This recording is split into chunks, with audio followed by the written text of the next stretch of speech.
The smell of burnt rubber mixed with ozone filled my nostrils as Madison Crawford's $85,000 Mercedes jerked violently against my fence, her manicured hands flying off the steering wheel like she'd grabbed a live wire, which technically she had.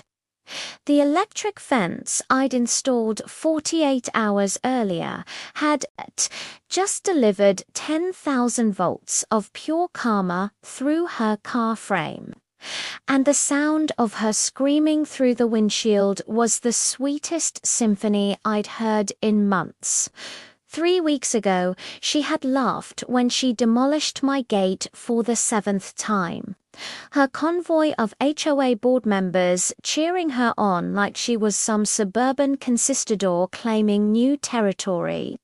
Now she was trapped in a luxury sedan, mascara streaming down her face, frantically dialing on her phone while her fellow board members stood frozen 20 feet away, afraid to even touch their own vehicles.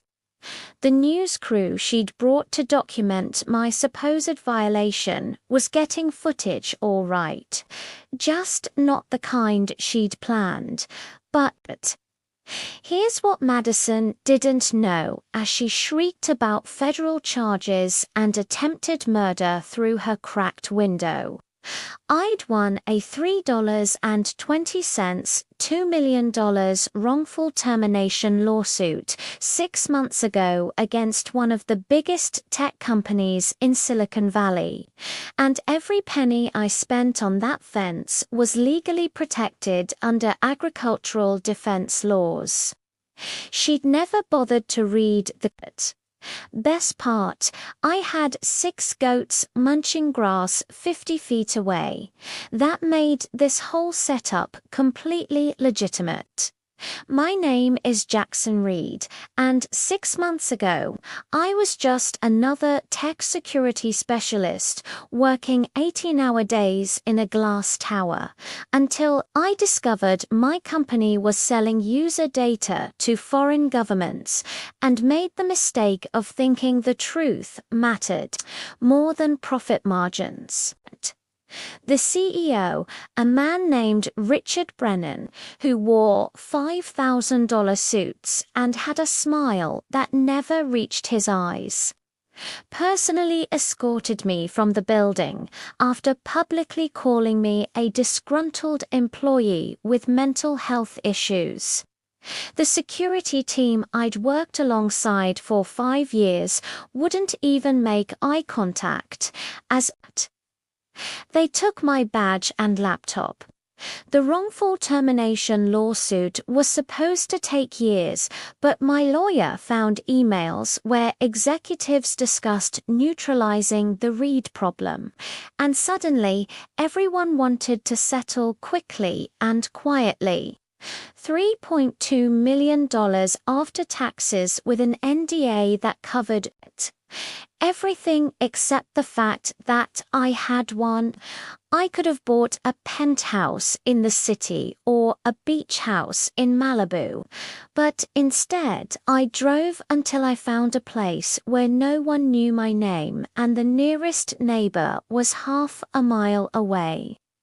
The ranch sat on 40 acres at the edge of Pine Ridge, a sprawling HOA-governed subdivision that thought it was the crown jewel of Riverside County.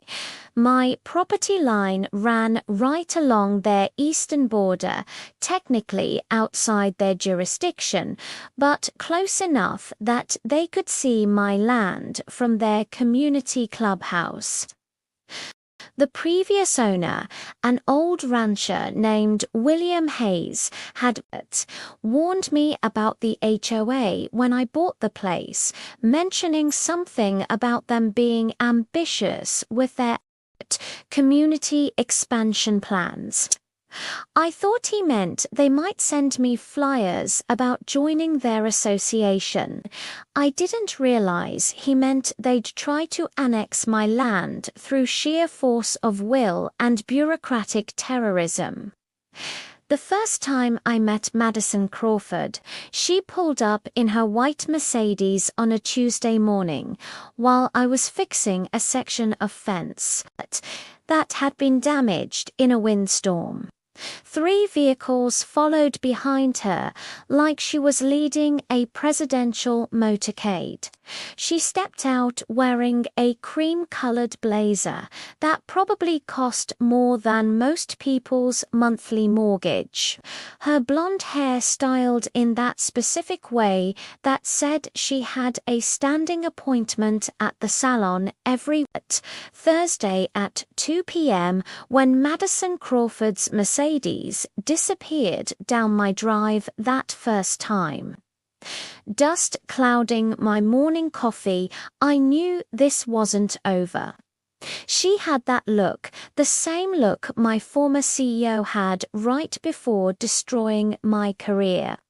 The kind of expression that said she was used to getting what she wanted and saw me as nothing more than a temporary inconvenience.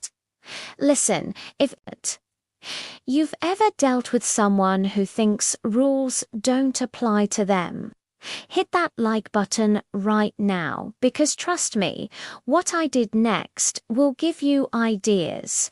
And hey, if this revenge helps even one person stand up to their bully, consider hitting that thanks button.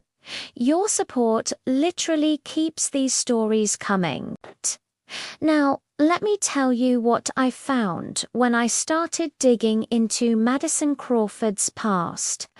The county records office smelled like old paper and disappointment.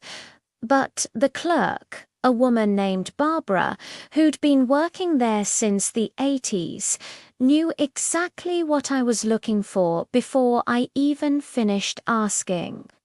She pulled out a thick folder labeled Pine Ridge HOA Disputes and slid it across the counter with a knowing look.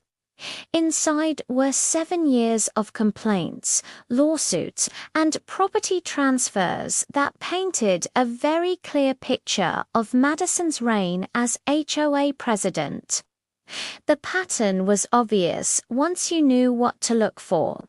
First came the friendly visit where Madison would point out potential community improvements that could be made if properties were better connected.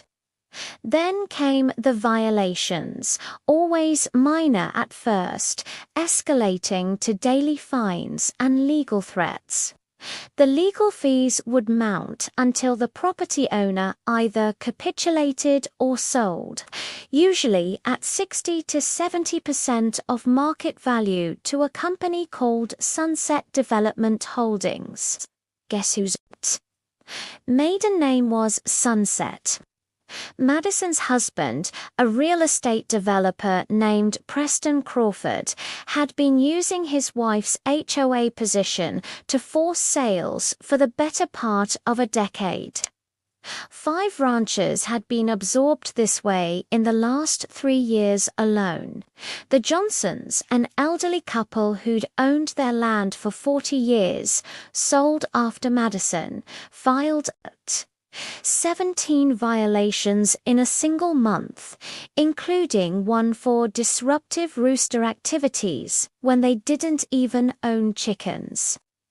Dorothy Miller, a widow in her 70s, gave up after her mailbox was repeatedly vandalized, and Madison blamed it on her negligent property maintenance, attracting vandals.